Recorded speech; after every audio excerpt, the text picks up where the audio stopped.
तुम्हाला आता नंबर द्यावा लागेल यांना, उपमुख्यमंत्र्यांना. 1 नंबरचा उपमुख्यमंत्री आणि 2 नंबरचा उपमुख्यमंत्री असे नंबर द्यावा लागेल. तुम्ही 2 उपमुख्यमंत्री बोला म्हटलं तर दोघे उभे होऊन जातील. त्याला नंबर द्यावा लागेल भविष्यात. पण मला मिळालेल्या 208 मताधिक्याच्या बद्दलची टिंगल या ठिकाणी उडवली गेली. 2004 मध्ये सगळ्यात हायस्ट मताने आलो होतो. दुसऱ्या त्याच्यानंतर झालेल्या निवडणूक मी त्याच्यात सगळ्यात जास्त हायस्ट मताने आलो. तर काही इथं फार बक्षीस काही मिळतं असं काही त्याच्यामध्ये काही चर्चेचा विषय होऊ शकत नाही. नवनिर्वाचित विधानसभेचे अध्यक्ष यांना मी मनापासून शुभेच्छा देतो आणि सभागृहाचे नेते राज्याचे मुख्यमंत्री देवेंद्र फडणवीस साहेबांनी जो अभिनंदनाचा प्रस्ताव आपल्या बद्दलचा ठेवला त्याला मी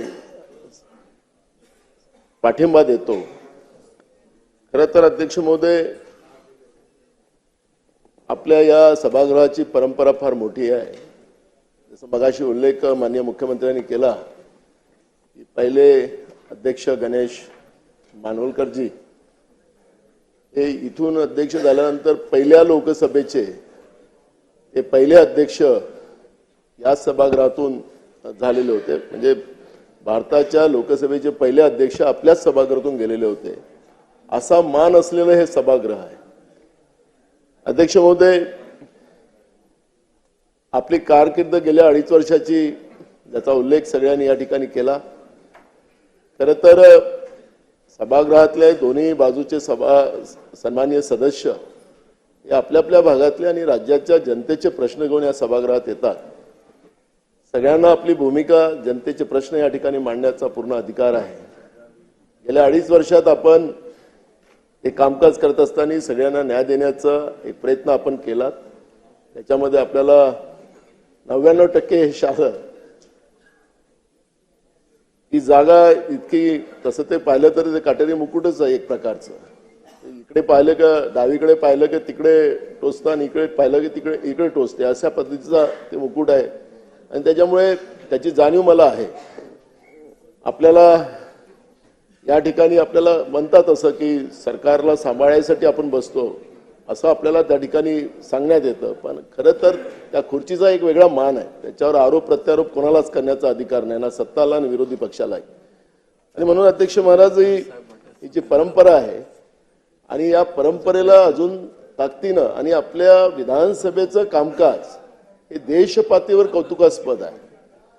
आपल्या विधानसभेच्या कामकाजाचं कौतुक पूर्ण देशामध्ये केलं जातं. आपण जे राष्ट्रीय आपली जी परिषद असते अध्यक्षाची त्याच्यातही आपण गेलात, मी पण गेलो त्या मीटिंगला. त्याच्यामध्ये आपल्या राज्याच्या कामकाजाच्या बद्दलचं कौतुक देशपातळीवर होते. आणि ही परंपरा अजून द्विगुणित व्हावी, याच्यामध्ये अजून आपल्याला चांगल्या पद्धतीनं त्या ठिकाणी कामकाजामध्ये सुधार करावा अशा सूचना या ठिकाणी आलेल्या आहेत. मी अध्यक्ष महोदय, मी जे निवडून आलो त्याच्याबद्दलचं एक टिंगल तुम्हाला आता नंबर द्यावा लागेल यांना, उपमुख्यमंत्र्यांना. 1 नंबरचा उपमुख्यमंत्री आणि 2 नंबरचा उपमुख्यमंत्री असे नंबर द्यावा लागेल. तुम्ही 2 उपमुख्यमंत्री बोला म्हटलं तर दोघे उभे होऊन जातील. त्याला नंबर द्यावा लागेल भविष्यात. पण मला मिळालेल्या 208 मताधिक्याच्या बद्दलची टिंगल या ठिकाणी उडवली गेली. अध्यक्ष महाराज, खरं तर इथं निवडून आलेलाच माणूस येऊ शकतो. तो किती मतांनी आला त्याची गिनती नाही, ते सुरुवातीलाच आकडेवारी असतात. मी पण विदर्भात सगळ्यात हायस्ट मतांनी मी आणि देवेंद्रजी आम्ही जेव्हा पहिल्यांदा 99 इथं आलो, 2004 मध्ये सगळ्यात हायस्ट मतांनी आलो होतो. दुसऱ्या त्याच्यानंतर झालेल्या निवडणूक मी त्याच्यात सगळ्यात जास्त हायस्ट मतांनी आलो. तर काही इथं फार बक्षीस काही मिळतं असं काही त्याच्यामध्ये काही चर्चेचा विषय होऊ शकत नाही. लोकांनी मतदान केलेलं आहे आणि त्या मतदानाच्या आधारावरच या सभागृहात मी आलेलो आणि म्हणून त्याबद्दलची टिंगल या ठिकाणी केली जाते. अध्यक्ष महोदय, त्यानिमित्तानं जनतेच्या मताधिक्यावरच या ठिकाणी हास्यकल्लोळ करायचं असेल अध्यक्ष महाराज तर हे काही बरोबर नाही. आणि म्हणून मी अध्यक्ष महाराज या ठिकाणी एवढंच सांगेन की एक गोष्ट लक्षात ठेवली पाहिजे. जसं मार्तमवाडीचा उल्लेख आपण केलात सन्माननीय दोन्ही उपमुख्यमंत्र्यांनी, आखरी मतदानाचा अधिकार आपण त्याला मतदाता राजा म्हणतो, तो दान करतो म्हणून त्याला राजा म्हणतो. आणि मग अध्यक्ष महाराज त्यांच्या भावना निवडणूक आयोगाच्या बद्दल आहेत. त्यांचा आमचा अधिकार कुठं आहे, आम्ही मारलेली मतं कुठे गेली, ते ह्या पद्धतीचे प्रश्न त्यांनी विचारले. आणि आम्ही काही प्रश्न काय विचारले होते की जे 76 लाख मतं रात्री झालीत त्या मताचं उत्तर आम्ही निवडणूक आयोगाला विचारलेलं आहे.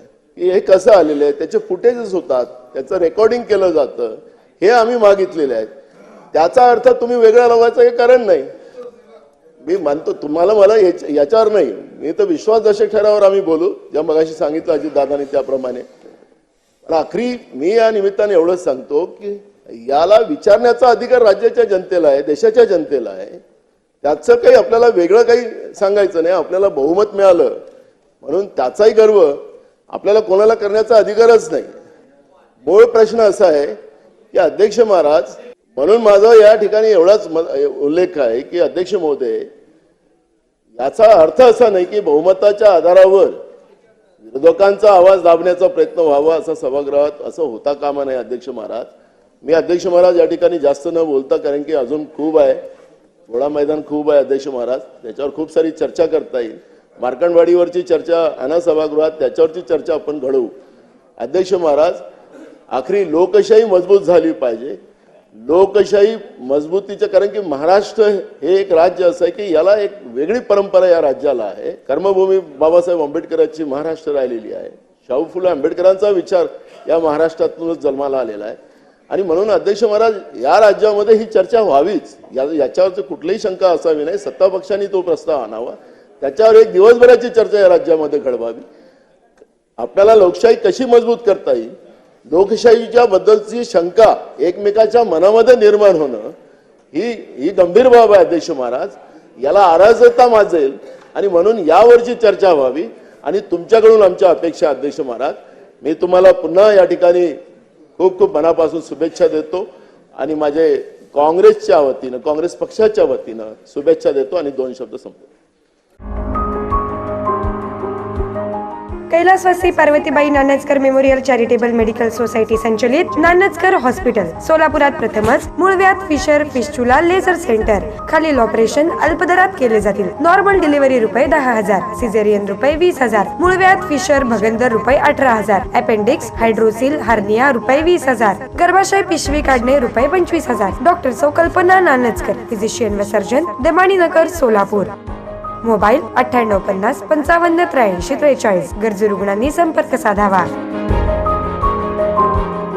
गेले 20 वर्षापासून आपण दमाणीनगर येथे नानजकर मूळव्याध सेंटर चालवत आहोत. या सेंटरमध्ये आतापर्यंत एकूण 22,000 रुग्णांनी उपचार घेतला असेल आणि यामध्ये स्त्री रुग्णांची संख्या जास्त आहे. कारण का अख्ख्या महाराष्ट्रामध्ये स्त्री रुग्ण मूळव्याधसाठी जे फिरत असतात त्यांना प्रॉपर ट्रीटमेंट मिळत नाही किंवा प्रॉपर डॉक्टर मिळत नाही. पण आपल्या इथे सोलापूरमध्ये आमचं हे सेंटर आहे, हे खास स्त्री रुग्णांसाठी स्पेशालिटी म्हणून प्रसिद्ध आहे.